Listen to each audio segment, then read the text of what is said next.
চাবি কার কাছে আগে নিয়ে যাই।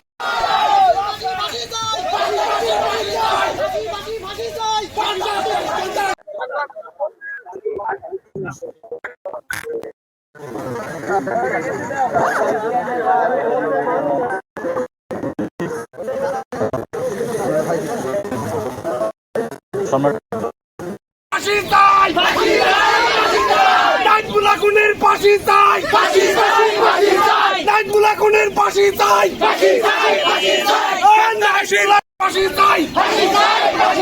নাইটগুলা খুনের ফাঁসি চাই, নাইটগুলা খুনের ফাঁসি চাই, নাইটগুলা খুনের ফাঁসি চাই।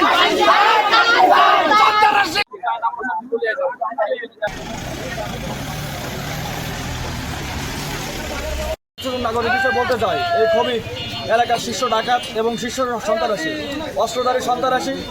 আমার শ্বশুর হামিদপুর ইউনিয়নের রানিং চেয়ারম্যান, তাকে ঘুমের ঘরে গুলি করে হত্যা করে এবং আশেপাশে সব জায়গা গুলি, ডাকাতি, ছিনতাই, চাঁদাবাজি এবং মাদক, মরণঘাতী মাদক, ইয়াবার সাথে জড়িত কবির ইয়াবার ডিলার রুবেল, তারপরে হচ্ছে বুলু।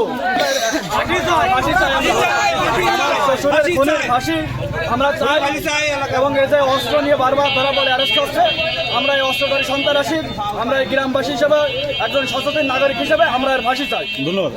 বাংলাদেশের একজন নাগরিক হিসেবে বলতে চাই, এই শীর্ষ সন্ত্রাসী ছবি অস্ত্রসহ বারবার ধরা পড়ার পরেও কীভাবে জামিনে বেরিয়ে আসে, আমি প্রশাসনের কাছে অনুরোধ জানাচ্ছি তার সর্বোচ্চ শাস্তির জন্য।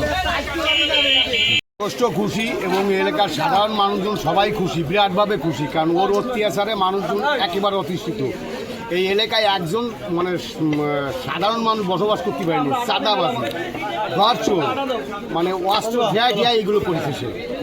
এত বড় সন্ত্রাসে আমরা তার ফাঁসি চাই।